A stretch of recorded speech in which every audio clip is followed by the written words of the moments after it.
Hello, welcome to our live demo today. We are so excited to have you all join us. My name is Anna and I'll be your host for today's live demo. And we have Simona Mandra here who will be showing us how to paint with ink and wash birds and playing with some color bleeds. We are very excited. Everyone, please welcome Simona. Hi everyone, my name is Simona and I'm a biologist and watercolor artist from Switzerland. I love animals and birds especially, and I have developed over the years a way to paint them with lines and watercolors that I want to show you today. I will very quickly show you some examples that I painted with this style. I really like to use very controlled ink lines and then combine them with quite wild watercolor effects. Sometimes I like to keep these effects quite simple, and on other occasions I also like to add much more of them. So that's really a great way to have fun, to experiment, and I really hope to inspire you to create something today with this style. They are so beautiful. Thank you so much. We will paint this robin today, and we will start with an already finished ink sketch. So we can start right away with the most fun part, which is to add watercolors. We will have 30 minutes today, so we will focus mostly on the head. The head is the most challenging and most often also the most important part of a bird painting. I like to start with the brightest colors of a piece, and in this case that's the orange on the chest and head of the robin. I will use quite a big round brush for this, but you can use any brush that you have. I will start mixing an orange color, and I'm using a dark yellow, and I will mix that with some burnt sienna. I generally like to mix several pigments because I think that makes the watercolor effect look more interesting. But please use just use any orange color that you have, and I'm sure it will look perfectly fine. The color is quite pigmented and of a creamy consistency. And I will start adding it to my painting now, working quite loosely. It's not extremely important to be perfectly exact here, but I recommend to avoid the eyes and the beak, because we will probably want to have a bit more control over how these areas are going to look like later. That is such a beautiful color. So you mixed a little bit of a brown tint to an orange tint? Yes, that's exactly what I did. And that's also going to make it look a bit more muted than it does on the reference photo. That's just a personal preference that I have. Right now I am washing my brush, rinsing it, and now I will do the thing that I enjoy the most about painting in this style, which is to add these watercolor effects. I have a bit of water on my brush now, and I will add it outside the lines to pull some pigment into this water here. Please do this however you feel works best for you. That's really the moment to be playful with your paints. I will also add some of this here next to the head. And I can always go and drop in some more pigment to make that look a bit more varied. I'm also adding some more water into the color here. That's to kind of provoke some cauliflowers to emerge later. Cauliflowers are often something that people try to avoid in paintings, but I really like to have them.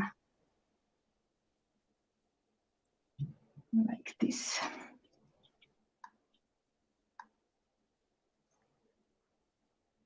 I'm removing a little bit of pigment where I can see the color on the bird is the lightest.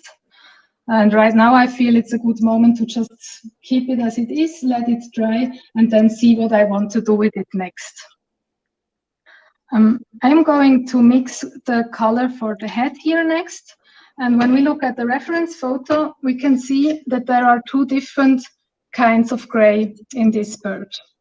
And that's something that I really want to show in my bird painting, because muted colors at first sight, they may be a bit dull, but I think if we make sure to make that visible, the contrast between the warmer color and the cooler color on the side here, that's a chance to make the bird painting look a little bit more interesting.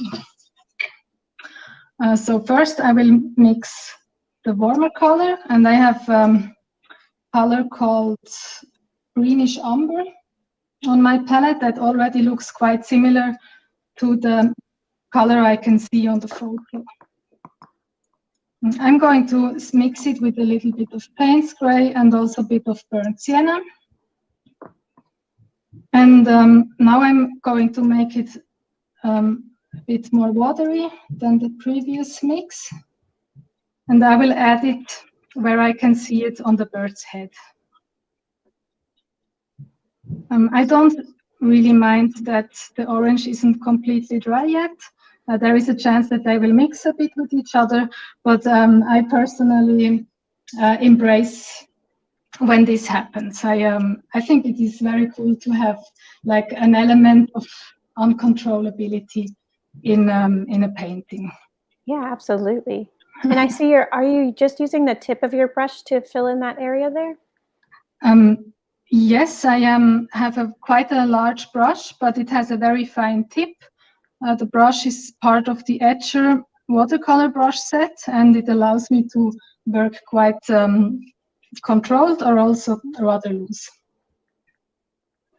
While I have this pigment on my brush already, I will add some of it also on the wing here, where the color is very similar. Like so. Next, I will mix the cooler gray tone. I will use ultramarine blue with some Payne's Gray. Those colors look so great together. Yeah, I also love the combination a lot. And to make this look a bit more neutral, I will also add some burnt sienna to it. But I really want it to look quite bluish to really create some contrast in my painting. I'm adding the bluish gray on the side here. There is a chance that this will also go into the bleed that I have made before. That's the fun of it, right? To me it is.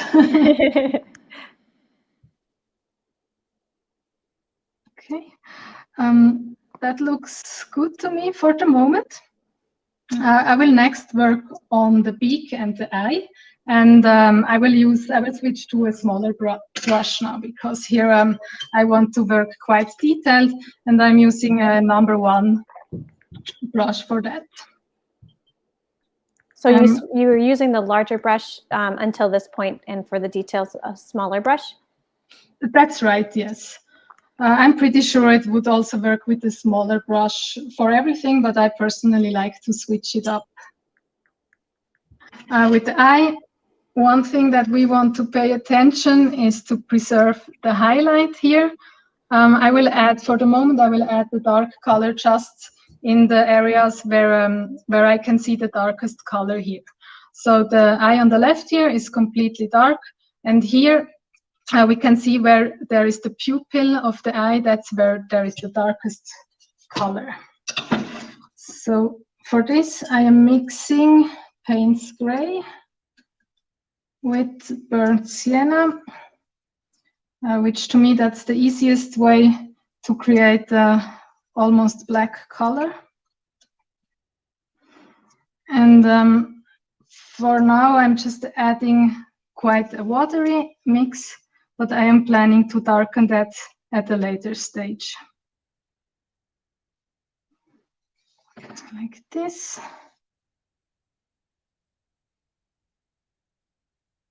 here on the left eye, maybe we want to be a little bit more careful to not create a bleed that goes into the wet gray here. Then also on the beak, there is also a very dark area on the lower part of the beak, which I am going to fill in.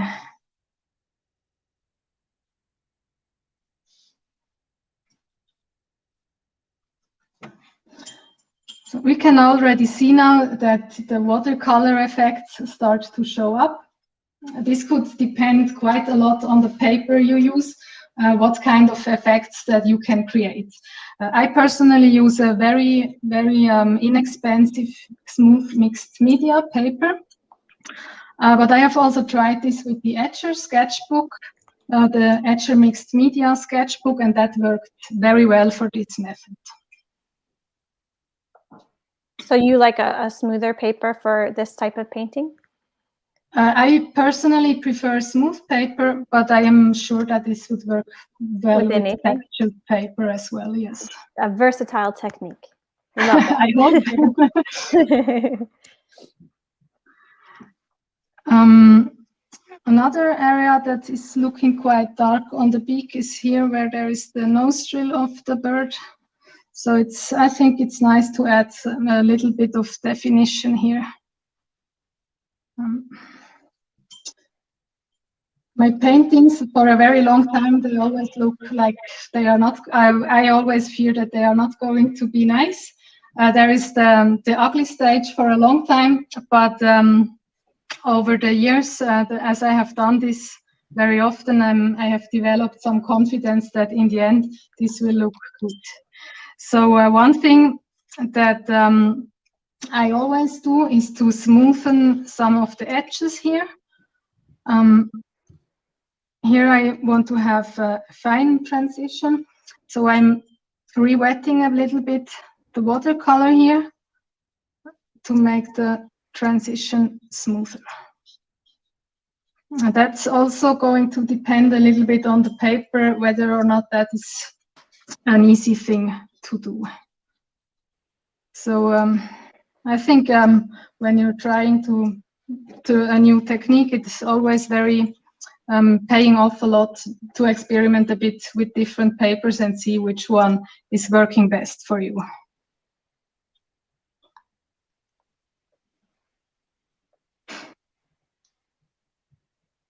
To make a bird look believable, one detail that I find very important to add is the line next to the eye here. We can see it very well on the reference photo here, but I sometimes like to add that even when it's not visible, because I feel that makes a bird immediately look much more like a bird. And I also find this to be important to make the eye look good. So not just the eye itself is important, but also the areas surrounding it. I'm trying to emphasize that a bit right now.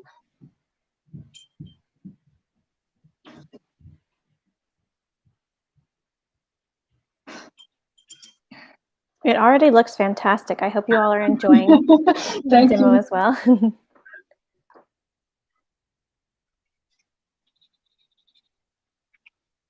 Okay. If we compare the orange here to the orange on the reference photo, we can see that here it's quite a bit darker. And on top here, there is a light color. So I will try to adjust this a little bit. I will take my big brush again. This isn't completely dry yet. I don't really mind that. I will just go in with some new color and add some definition to the chest.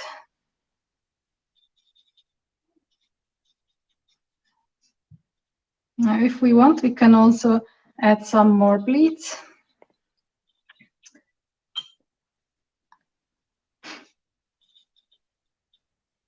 It's almost like they flew in, and the color is still washing right in there with the picture. Okay. I will now take some tissue paper and blot off a bit of the color here, where it's a bit lighter.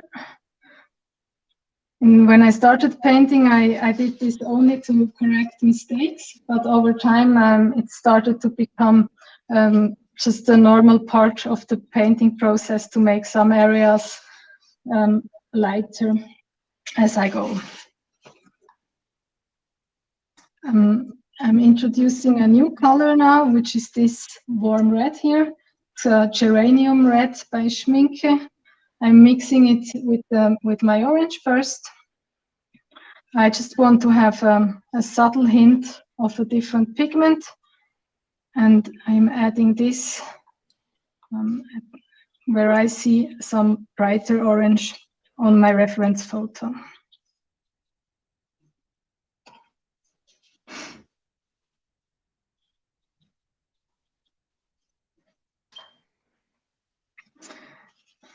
I will take again my fine brush and work a little bit more on the beak.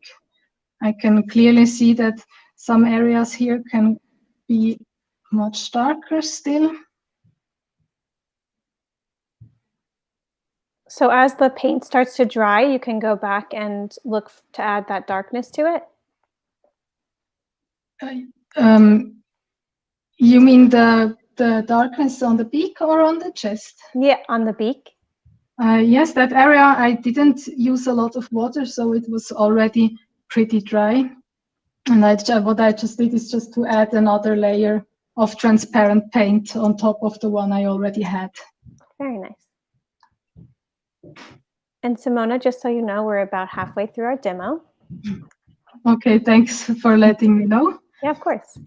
I will show you a bit how I work on the eye. Making a credible eye is very important, and I already mentioned to having a highlight is very important, and I also find that to have a variety of dark tones in the rest of the eye is very important.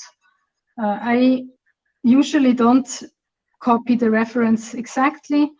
Like I said, having some very dark areas where I can see them, and also paying attention to what surrounds the eye. That's what I pay the most attention to. One thing that is very important to me, and that always makes my paintings come much more to life, that's adding some more fine liner. So I am using the same fine liner that I already used to make the sketch, which is a 0.1 millimeter waterproof fine liner. And normally I just go over all the lines that I already have once the paint is down. If you try this with your painting, I am sure you will see very well how much of a difference that makes. When I put down my lines, I pay attention to emphasize the feather structure. Birds have very many different types of feathers. They can be very fluffy or very smooth. And I use my line work to really make that visible on my painting. If you add lines to wet areas, they will likely look a little bit stronger than they do on areas that have already dried.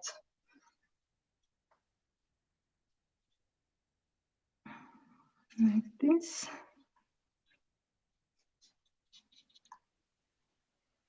And where I see the very darkest areas, I also use my fine liner to just fill in. For example, here I can use it to darken part of the bird's eye. I will also I will add some hint of an eyelid. I don't know if it's very well visible on camera what's happening. To me, now it looks much more alive than it did before. Oh yeah, you can absolutely see it come into life. It looks fantastic. I am very glad to hear that. This. An area that definitely needs to be softened before I continue with the painting is the line here. I'm now grabbing a stiff, inexpensive brush. This it's not very easy on the brushes, so maybe don't use the newest and most expensive brush to do that. And it's also easier to do with stiff bristles compared to smooth ones. This brush that I'm using right now, I also like this one a lot to paint. I find that it's really not important to use the fanciest possible materials. I actually prefer synthetic brushes over natural hair ones. I think it works very well because they release the water and paint all at once, and I find that to work very well for this technique that I like so much. It is very beautiful. I love seeing it come to life too with all the colors and the techniques. There is a question from one of our users. Is there a way to know when to stop using the fine liner? Can it get to be too much? That's a very good question, and I think it's one of the challenges to kind of find a balance between the lines and the colors. There is no right or wrong. It's always a question of preference, but I think adding too little is better than adding too much. If you are not sure if adding some more is going to improve your painting, my recommendation would be to leave it as it is. Great question, thank you. I hope that's a helpful answer. Absolutely, thank you. Pretty much everything we do here can be corrected. We can always add more color if something is too light. We can also quite easily make some areas lighter. The fine liner, that's definitely the part that is the most permanent and that I would recommend to apply with the most care.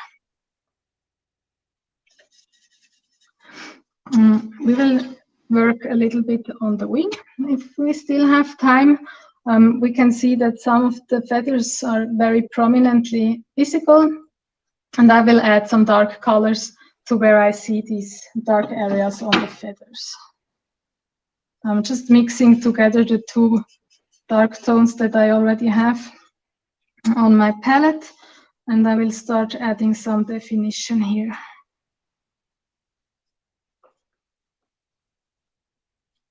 So you're using the point of your brush again for this part? That's right, I'm using the point of my large round brush. Over the years that I have been painting, I started liking large brushes more and more. In the beginning, I always used small ones. Yeah, that's something I've noticed I have changed. If anyone who is watching has never tried using a big brush, I very highly recommend that. Another thing that is very fun to try, that would also be using a flat brush. That works very, very well for this technique as well.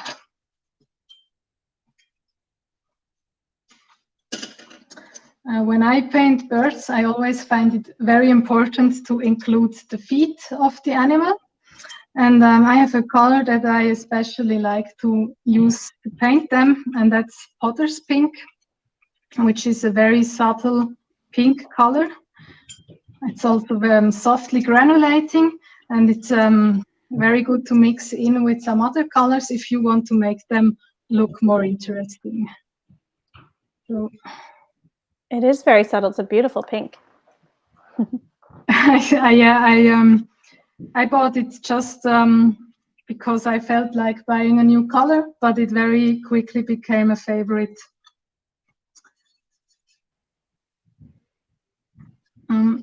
That's just the first layer. I will let this dry and then later add some darker areas to define the feet more clearly.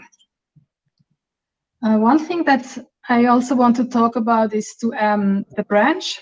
That's not a very crucial element of a picture, but it is an opportunity to make a picture look more interesting. We have a lot of orangey colors and muted colors here, and we could decide that maybe we want to have some color contrast, and that's why I like to paint the branch in a green shade. The branch here is also green already, but that's something that we could very easily change what we see in the reference to make the picture work for how we want it to look like. So I'm taking green gold, and I will mix it with the neutral tones I have on my palette to very quickly create a muted shade of green. And then I will add a very watery wash of that to my branch. And Simona, we are about to begin our Q&A session of the live demo. So if anyone has questions they would love to type into the chat, please type them in now and I will pass them along for Simona as she is continuing her painting. Okay. I love that you can already use the colors on your palette and just keep using them and mixing them. That's something I very much like to do. I normally also don't clean the palette the way I did. I always mix it with something I already have. I think that is a beautiful way of painting. So we have a question from one of our viewers, and it is about the harsh line between the belly part of the bird and the edge of the orange neck. Could you give any advice on painting that? The hard edge on the belly of the bird and the neck, that would be this one here. Yes, and they said you make it look fantastic. Is there any way to help with that transition? Yes, the way I did that was to add a watery wash. I will maybe try to do it again. And we put down some watery color, and then it's a good idea to let it dry a bit. And then I'm adding some more pigmented mix, and I think that should blend nicely together now. To make it a bit more smooth, I am washing my brush and then smudge it a little bit. At this stage, I would let it dry, and then if it's not to my liking, if the edge is too hard, I would go over it again and lift off some of the color. Fantastic, thank you. And Simona, could you show us a little bit about your mini workshop coming up? Yes, in the mini workshop, I am going to paint a beautiful hummingbird. Hummingbirds are a bit daunting at first sight because they are very glossy birds, and I'm going to talk about how to paint this bird. We will use very vibrant colors, and I will also talk more about what things to pay attention to when sketching a bird. So I am very excited to hopefully see many of you in my mini workshop, and I'm sure we will have the opportunity to talk much more in detail about how to paint in this style. It sounds fantastic. Don't miss out on that chance to be with Simona. Again, it's on November 13th at 10 a.m. Eastern Standard Time. Thank you, Simona. Thank you, Anna.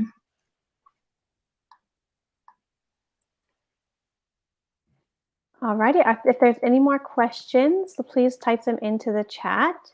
Is there anything else you'd like to show us today, Simona? Yes, I can show you how I add some more definition to the feathers. I'm again using my fine brush, and then adding some fine lines like this. That's one important thing to do for me to make some areas of the painting look a bit more natural. Yes, I hope that is going to help. Yeah, it looks fantastic. And we are so grateful for you guys to join us today. We are excited for you to join in on the mini workshop on November 13th at 10 a.m. Eastern Standard Time. The link is in the chat. That is a 90-minute class where Simona will be teaching that beautiful painting of the hummingbird. So please sign up for that now. We would love to see you there. And our time is up for today, so we hope you enjoyed your time with Etchr Studio. Simona, thank you so much for the demonstration today.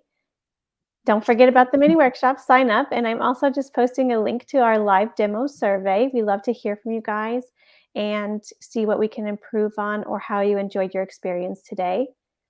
We just love hearing from you guys, so thank you very much.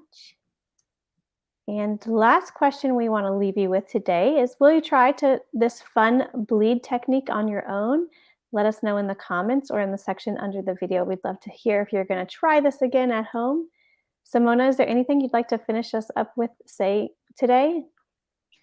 Thank you very, very much for watching. I really hope you enjoyed painting together, and I hope that you will find some inspiration to try some new things. Thank you very much. Thank you, Simona. What a great demo. Thank you, everybody. Have a great evening or afternoon wherever you are.